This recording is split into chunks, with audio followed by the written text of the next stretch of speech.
Assalamualaikum warahmatullahi wabarakatuh. Labbaik Allahumma labbaik.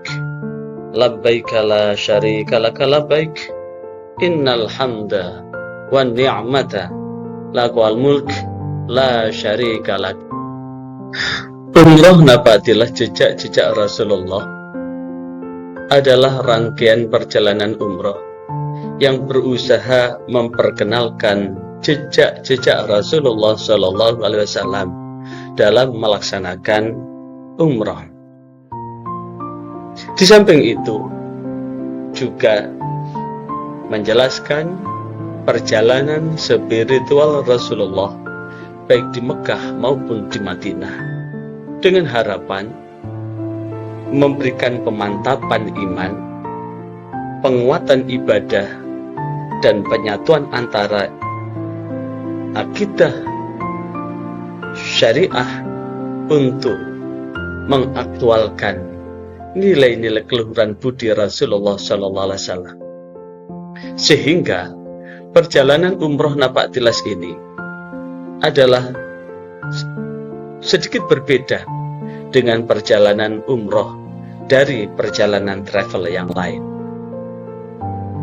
Hikmah di balik ibadah umrah maupun haji, sesungguhnya Allah Subhanahu wa Ta'ala di dalam Al-Quran surah Al-Hajj ayat 27, Allah memerintahkan kepada Nabi Ibrahim alaihissalam, wa'adzim fin nasi bil hajj, dan serukanlah kepada manusia untuk berhaji.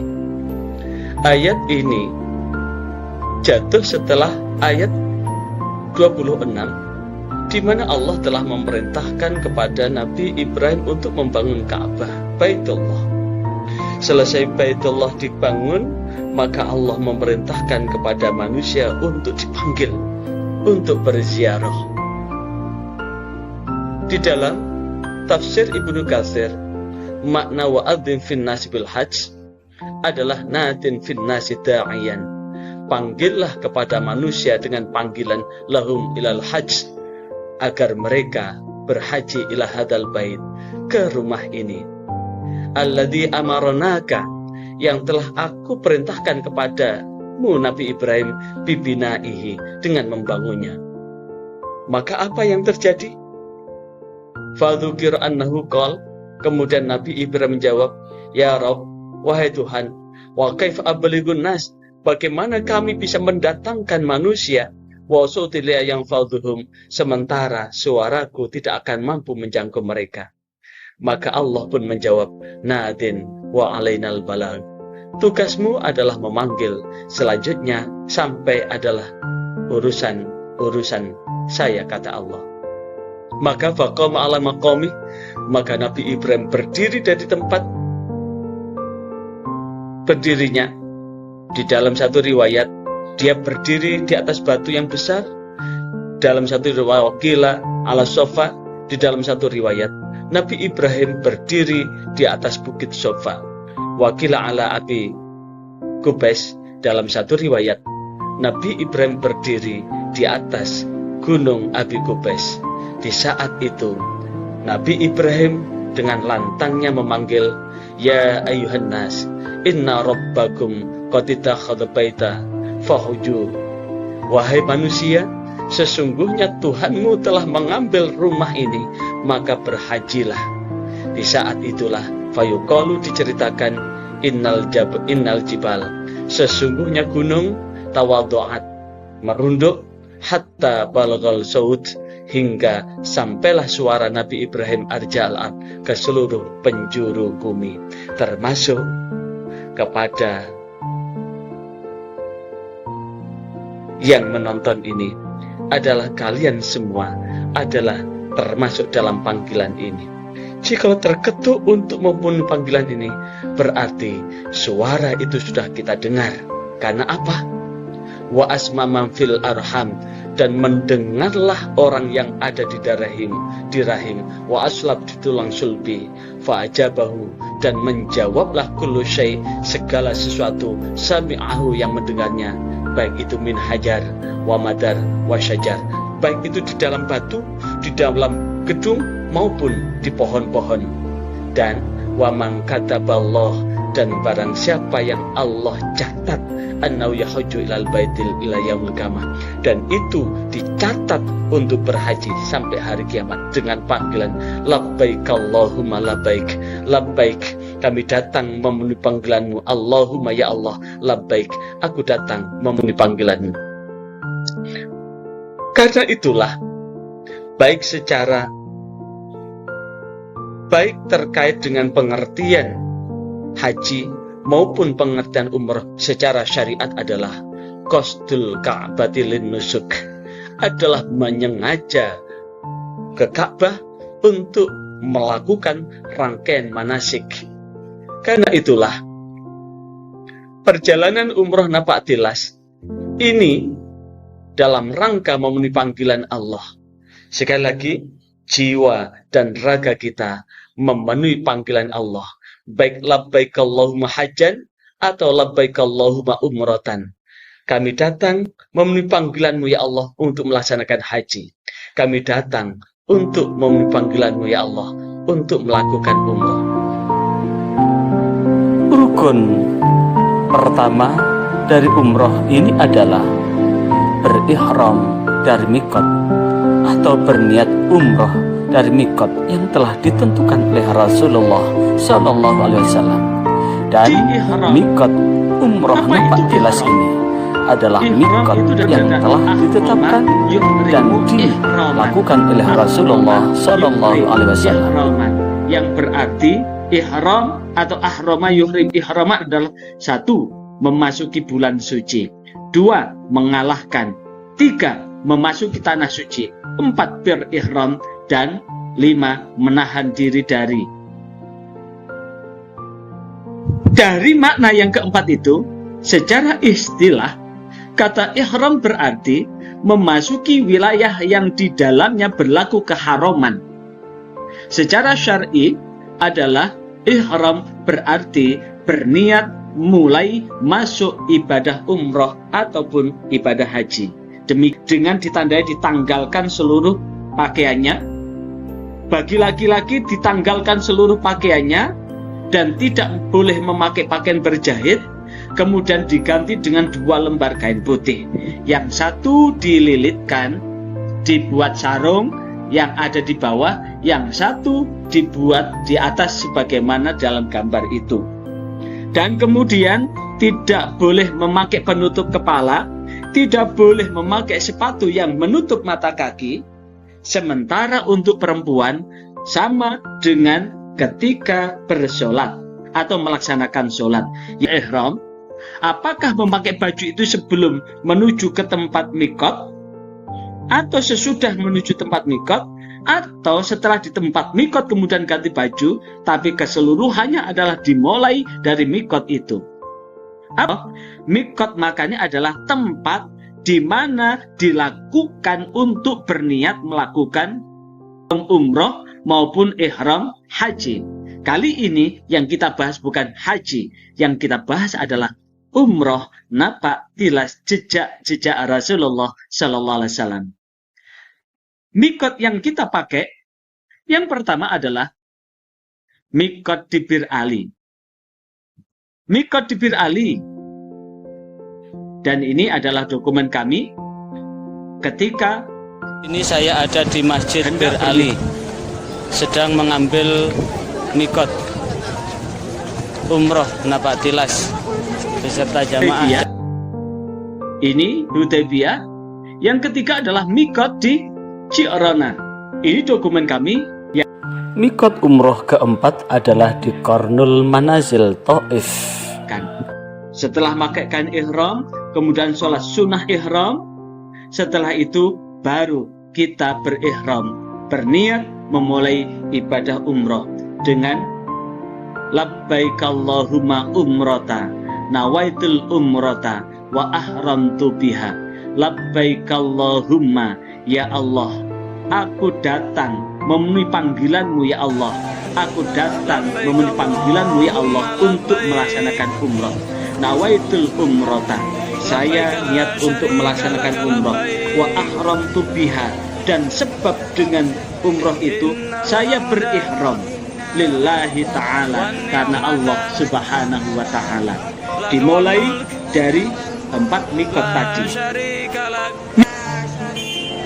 Tercatat dalam sejarah bahwa Rasulullah ambil mikot di Bir Ali Dzul Khalifah sebanyak 4 kali. Yang pertama di tahun ke-6 Hijriah, yang kedua umrah qadha tahun ke-7 Hijriah, yang ketiga umrah Fathu Mekah tahun ke-8 Hijriah, dan yang keempat adalah umrah atau haji wada. Demikian juga dalam catatan sejarah, walaupun Rasulullah yang ambil telah mikot dilaksanakan sebanyak oleh 5 kali, Rasulullah Sallallahu Alaihi Wasallam, umrahnya bahwasanya Rasulullah Sallallahu dan Alaihi Wasallam Rasulullah fix mengalami melaksanakan umrah umrah 4 kali, sebanyak 4 kali. yaitu yang pertama umrah qadha Dan tahun ke-7 mikot yang Hijriah, dipakai oleh umrah Rasulullah Fathu Mekah dari 4 tahun kali itu, ke-8 3 kali Hijriah, beliau umrah mikot di Jirona tahun ke-8 mengawali Hijriah, dan umrahnya dari umrohnya umrah haji wada adalah tahun dari ke-10 Dzul Hulaifah. Karena itulah perjalanan umroh kita atau perjalanan umroh yang kami tawarkan adalah pesawat dari Surabaya ke Jeddah, dari Jeddah langsung ke Madinah, dengan harapan bahwa umroh jejak Rasul ini adalah mengambil mikot pertama di Dzul Hulaifah. Riwayat Rasulullah Sallallahu Alaihi Wasallam mengambil mikot dari Dzul Hulaifah diawali di tahun ke-6 Hijriah, di mana selama 6 tahun Rasulullah bersama sahabat belum pernah berziarah ke Baitullah, belum pernah memasuki Masjidil Haram. Kondisi itulah membuat kerinduan yang sangat amat hingga Rasulullah bermimpi memasuki Masjidil Haram. Mimpi Rasulullah Shallallahu Alaihi Wasallam dibenarkan dengan turunnya Al-Quran surah Al-Fatih ayat 27. A'udzu billahi minasyaitonir rajim. Laqad sadaqallahu rasulahu ru'ya bil haqqi lanadkhulannal masjidal haram. Lanadkhulannal masjidal harama insyaallahu aminina muhalliqina ru'usakum wa muqassirina la takhafuna fa'alima ma lam ta'lamu faja'ala min duni dzalika fathan qariba. Sungguh Allah telah membenarkan mimpi. Sungguh Allah telah membenarkan mimpi Rasulnya bahwa Anda sungguh akan memasuki Masjidil Haram dalam keadaan aman, tanpa ada ketakutan, dalam kondisi rambut kepala yang digundul dan yang dipendekkan jikalau Allah menghendaki. Ketika para sahabat mendengar ayat tersebut, serentak mereka menyuarakan takbir sebagai ungkapan kesenangan, kegembiraan dan kerinduan untuk segera mengunjungi Masjidil Haram dan melihat Ka'bah secara langsung yang sudah 6 tahun hilang dari pandangan mereka. Yang menjadi persoalan adalah kapan mereka berangkat ke Mekah. Bagaimana caranya? Apakah cara militer atau mengusir kufar atau dengan cara diplomasi? Suatu pertanyaan yang sampai awal tahun ke-6 Hijriah belum terjawab. Maka beberapa bulan kemudian turunlah ayat Al-Quran surah Ali Imran ayat 97. A'udzu billahi minasyaitonir rajim. Walillahi 'alan nasi hajjul baiti man istata'a ilaihi sabila. Manusia yang mempunyai kemampuan wajib melaksanakan ibadah haji ke Baitullah karena Allah. Ayat inilah sebagai tanda mulai diwajibnya kan hanya haji. Berarti rukun Islam yang kelima, rukun yang 5 yaitu menyempurnakan haji atau melaksanakan haji bagi yang mampu, itu ada dengan perintah Allah, walillahi, dan karena Allah, ala nasi, atas manusia, hajjul baiti, berhaji ke Baitullah, manistata'a, bagi yang istita'ah, bagi yang mampu, ilaihi, melakukan perjalanan ke Baitullah, sabila, jalannya.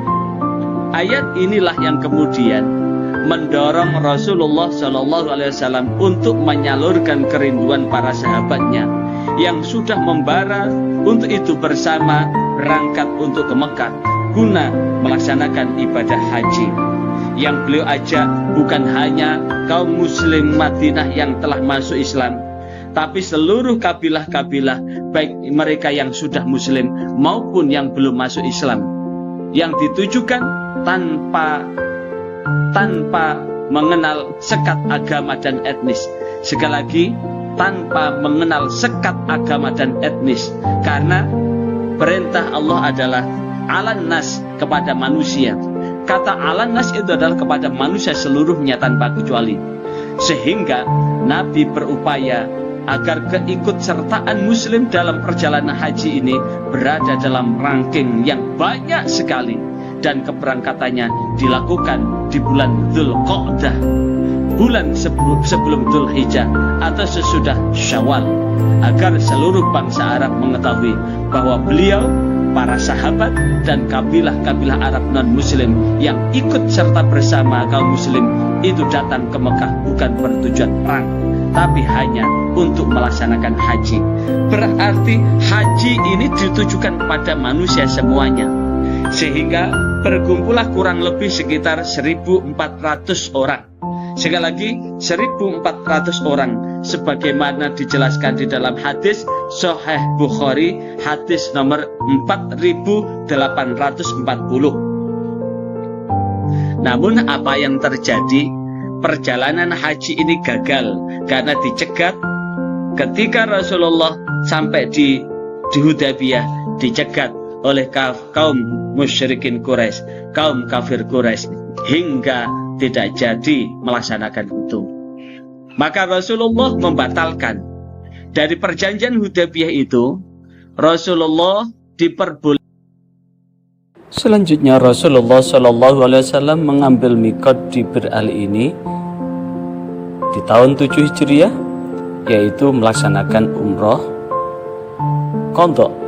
Kemudian di tahun 8 Hijriah, saat Rasulullah melaksanakan umroh Fathu Mekah, dan kemudian di tahun 10 Hijriah tatkala Rasulullah SAW melaksanakan haji wada, sehingga Rasulullah secara fix melaksanakan mikot di Bir Ali ini sebanyak 4 kali, namun yang berhasil hanya 3 kali.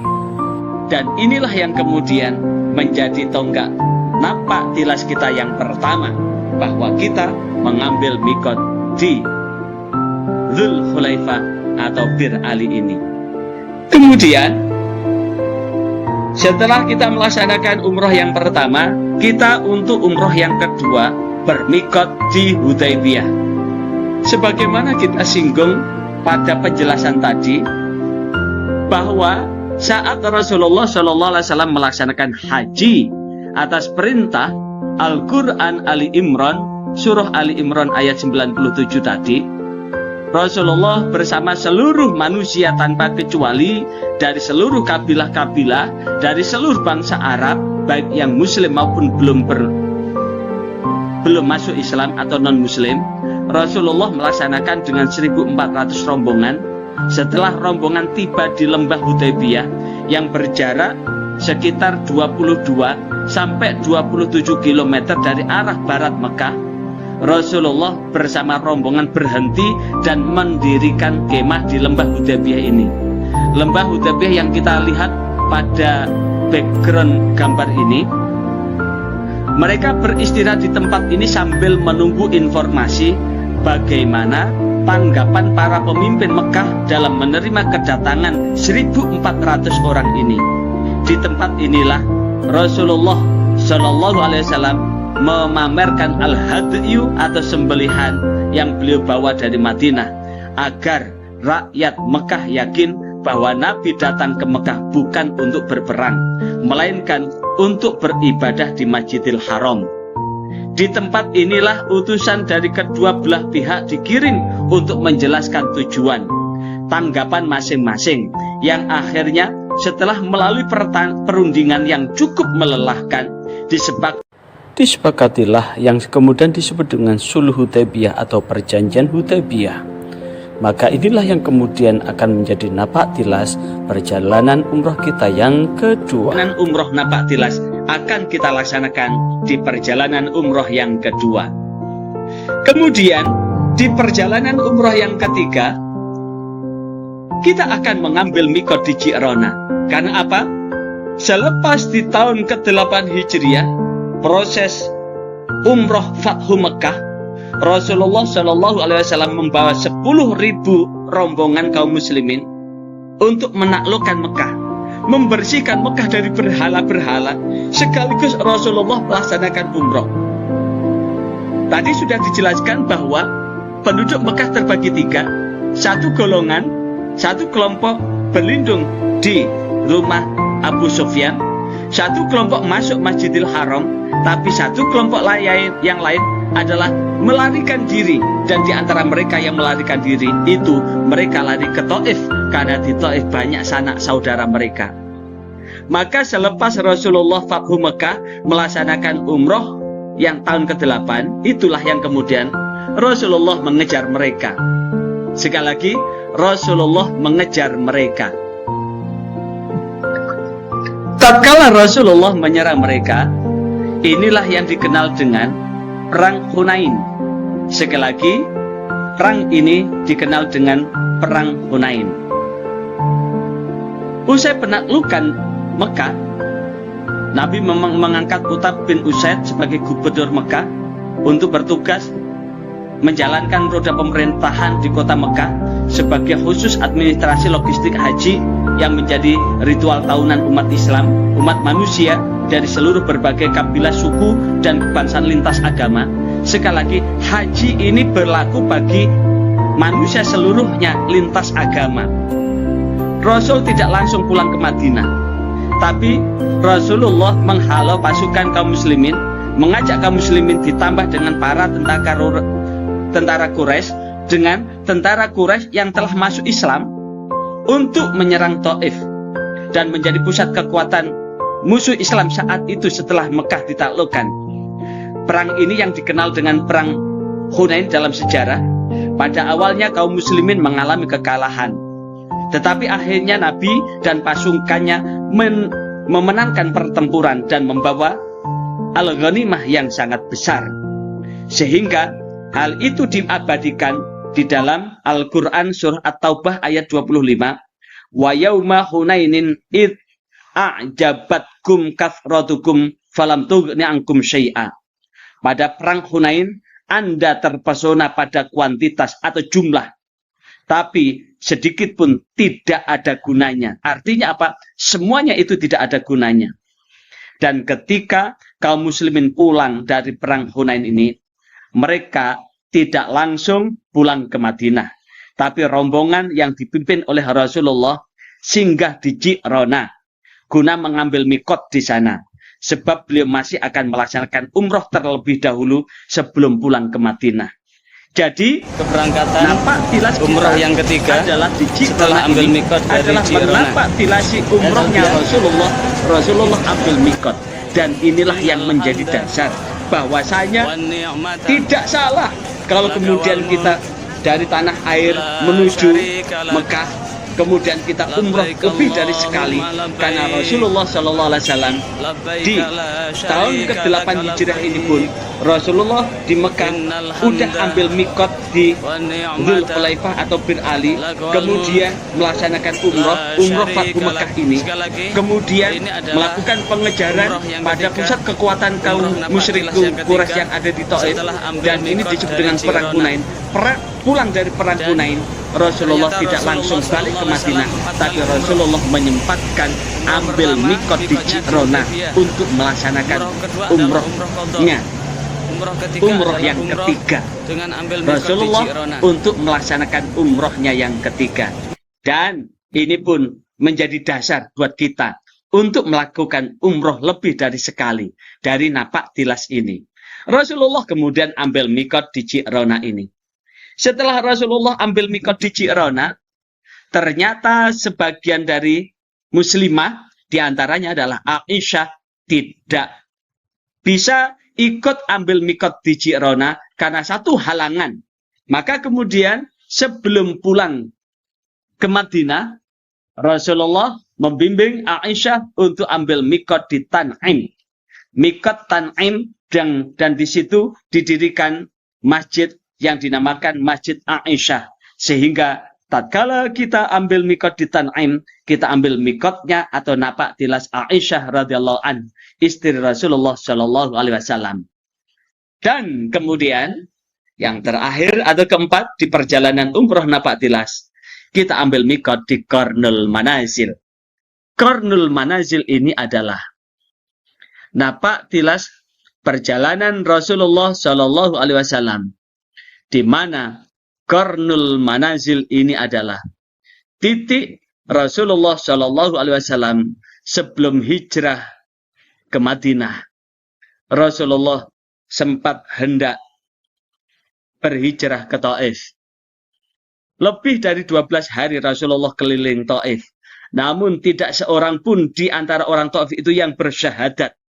Dan akhirnya dengan keputusasaan Rasulullah kembali ke Mekah. Namun apa yang terjadi? Pembesar-pembesar Taif dan orang Taif menyuruh budak-budaknya, menyuruh anak-anaknya untuk melempari Rasulullah dengan batu. Dan mereka sudah berjajar menuju pintu keluar Taif itu dengan membawa batu itu. Dan mereka berbaris untuk berhadap-hadapan dan melempari Rasulullah. Dan Rasulullah Shallallahu alaihi wasallam berdarah-darah di situ. Dan Rasulullah kemudian berlindung di sebuah kebun anggur yang dijaga oleh seorang pemuda Nasrani yang bernama Adas. Berlindung di balik tembok, berlindung di balik pohon, dan kemudian terjadilah dialog antara Rasulullah dengan Adas. Dialog inilah yang kemudian menjadikan Adas seorang satu-satunya yang tinggal di Taif bertaslim, bersyahadat, asyhadu alla ilaha illallah wa asyhadu anna Muhammadar Rasulullah. Dan inilah yang kemudian menjadikan Rasulullah bangkit semangatnya.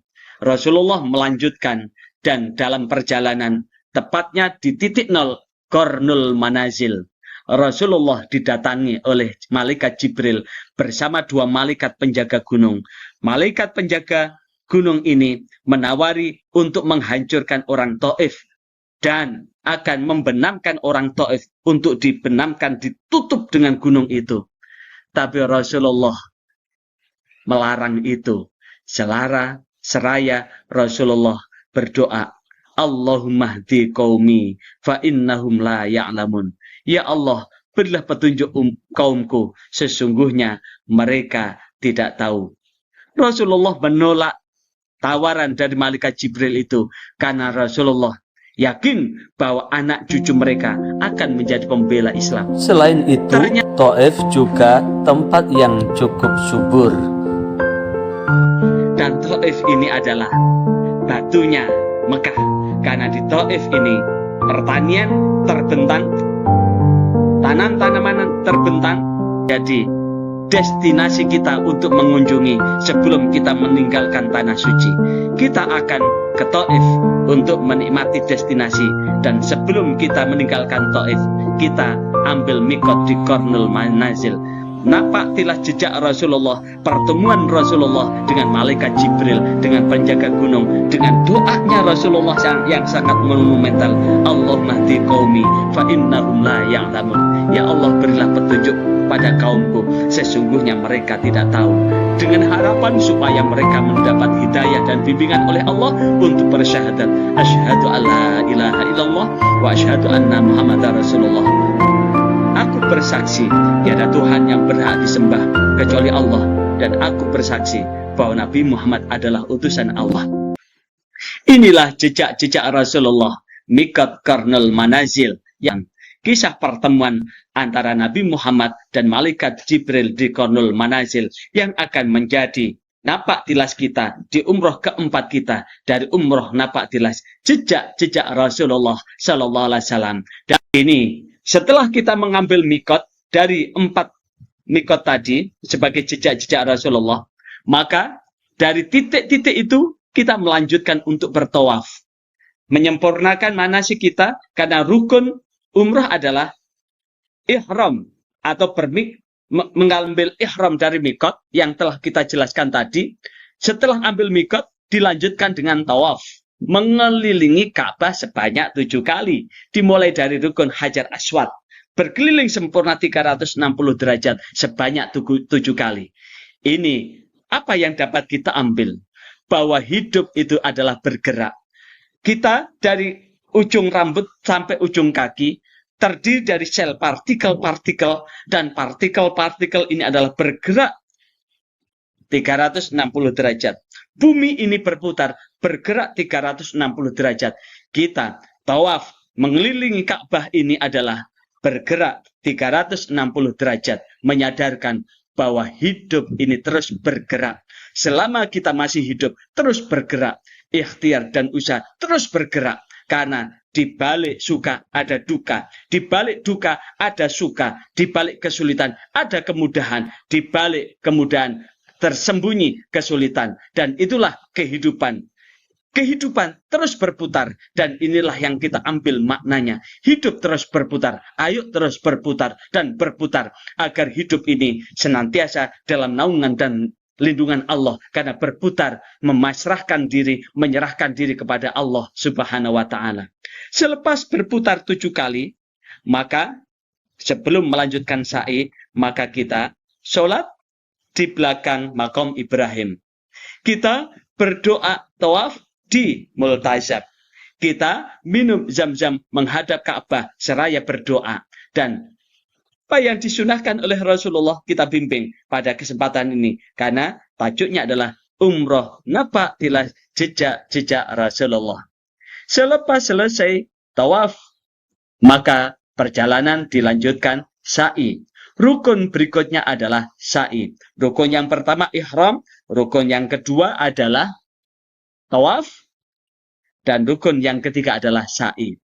Sa'i dari kata sa'a, yas'a, sa'yan, secara bahasa berarti upaya, usaha, ikhtiar, pencarian, kerja keras, pengejaran. Secara bahasa itulah yang disebut dengan bahwa secara bahasa sa'i adalah usaha, pencarian, ikhtiar, kerja keras, atau lari-lari kecil. Dalam istilah fikih, sa'i adalah bentuk berlari kecil dari Bukit Sofa ke Marwah sebanyak 7 kali berjalan. Sofa Marwah, Marwah Sofa, dihitung dari Sofa Marwah, Marwah Sofa, itu 1 sampai kemudian 7 kali. Warabi'u sa'yan baina Sofa wa Marwah sab'an. Dan rukun yang keempat ini adalah bersa'i dari Sofa ke Marwah dan Marwah ke Sofa. Selesai kita berjalan 7 kali dari Sofa ke Marwah, Marwah ke Sofa ini, maka kemudian tahallul. Apa itu tahallul? Secara bahasa dari kata tahallala, ya tahallalu, tahallulan. Artinya bebas, menggantung, menjadi lepas atau terurai. Kata tahallul berarti keluar dari keadaan ihram seluruhnya atau sebagian yang ditandai dengan mencukur rambut seluruhnya, menggundul rambut ini, atau menggunting beberapa helai, minimal 3 helai, kita gunting itu. Tahallul ini tanda kita membebaskan dari ikatan ihram. Kalau tahallul umroh berarti langsung tahallul ini berarti kita sudah lepas dari ikatan ihram. Dan jikalau haji ada 2, tahallul awal saat lepas lontar jumroh Aqobah di tanggal 10 itu, menggunting rambut minimal 3 helai, kemudian dilepas baju ini, tapi masih ada larangan umroh lain, diantaranya apa? Kumpul suami istri, itu masih dilarang. Baru boleh setelah tahallul tsani. Apa tahallul tsani? Setelah tawaf ifadah. Tawaf ifadah dilanjutkan dengan sa'i dan cukur. Makanya ketika selepas lontar jumroh di tanggal 10 Dzulhijjah itu, ada yang langsung ke Masjidil Haram untuk melaksanakan tawaf ifadah, sa'i dan cukur, dan itulah yang kemudian sudah setelah tawaf ifadah, sa'i, dan kemudian Sa'inya setelah tawaf ifadah itulah yang kemudian itu disebut dengan tahlul sani. Inilah yang kemudian, dan yang terakhir adalah tertib. Tertib adalah rukun haji yang terakhir. Artinya, rukun haji harus dilakukan secara berurutan, tidak boleh melompat-lompat. Yaitu berurutan dari ihram, dari mikot, atau berniat umroh dari mikot, dilanjutkan tawaf, sa'i, cukur. Itulah yang disebut dengan tertib. Selama di Mekah maupun di Madinah, seluruh jamaah kita pantau, kita bimbing, dan kita dampingi untuk melaksanakan ibadah-ibadah, baik ibadah mahdhah, wajibnya maupun sunnahnya. Dan kemudian baik di Madinah, Masjid Nabawi, maupun di Masjidil Haram, kita melaksanakan qiyamul lail, karena sesuai dengan perintah Allah Subhanahu wa taala, wa minal laili fatahajjat bihi nafilatan lak asa ayyab'atsaka rabbuka maqaman mahmudah. Dan sebagian malam bertahajudlah, semoga Allah meletakkan di tempat yang terpuji. Kita sholat subuh bersama dan berjamaah baik di Masjid Nabawi maupun di Masjidil Haram. Selepas sholat subuh kita kemudian melaksanakan sunnah Rasulullah SAW sebagaimana hadis yang diriwayatkan oleh Imam Tirmidzi.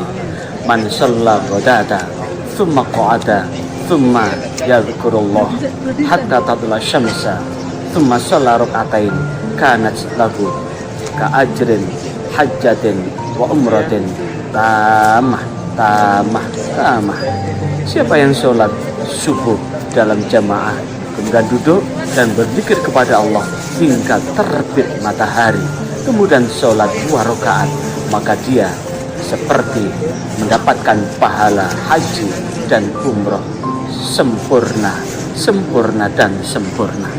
Maka inilah yang kemudian yang akan kita bimbingkan antara subuh berjamaah hingga sholat isyraq dan duha adalah dalam rangka mendoakan keluarga, kerabat, keturunan, pendamping hidup, dan saudara-saudara yang ada di tanah air. Semoga apa yang menjadi hajat seluruhnya senantiasa istijabah, dikabulkan oleh Allah Subhanahu wa taala.